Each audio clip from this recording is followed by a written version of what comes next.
qegħdin nitolbu nideriġu lill-Kummissarju tal-Pulizija sabiex jinvestiga numru ta' persuni illi dawn b'xi mod jew ieħor huma relatati ma' dak illi seħħ fl-akbar frodi fl-istorja tal-politika f'pajjiżna. Sostna l-kap tal-Partit Nazzjonalista Bernard Grech meta tnejn filgħodu akkumpanjat mid-Deputat Nazzjonalista Adrian Delija preżenta denunzja lill-Kummissarju tal-Pulizija Angelo Gaffan sabiex jibda minnu fih jieħu passi b'rabta mal-kuntratti dikjarati fraudolenti ta' tliet sptarijiet. Bernard Grech insista li jissaddew xarejn u nofs u ma jistax jifhem kif il-Kummissarju tal-Pulizija flimkien mal-Avukat Ġenerali Viktorja Buttigieg għadhom ma ħadu ebda passi fil-konfront tal-persuni li semmew mill-qorti.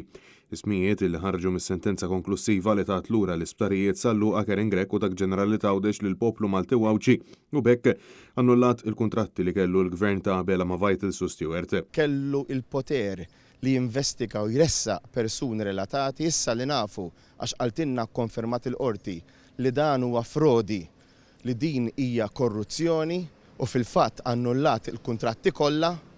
Il-Kummissarju tal-Pulizija u l-Avukat Ġenerali għadhom ma għamlu xejn biex iwettqu dmirhom. Għal-għastant il-kap tal-Partit Nazzjonalista insista wkoll f'din litra firmata kemm minnu kif ukoll minn Adrian Delija sabiex l-azzjoni tittieħed minnu fih biex issir ġustizzja għal ġid tal-poplu. It-talba tagħna mod ċar hija bl-indikazzjonijiet tal-artikoli kollha tal-liġi biex jiġu investigati numru ta' persuni jiġu wkoll allura wara illi wieħed jara d-dokumenti li ressaqna ukoll jitresqu jekk u kif jiġu konklużi dawn l-investigazzjonijiet. Tal-iżvilupp seħ wara li xarejn u nofsilu l-qorti konkludiet il-kawża miftuħa mid-Deputat Nazzjonalista Adrian Delija fejn annullat il-kontratti bejn il-privat u l-gvern. Iżda ħadd għadu ma tressaq il-qorti brabta ma' dawn il-kuntratti fraudolenti u inqas ingħataw xi flejjes lura flejjes illi ttieħdu mit-taxxi tal-poplu.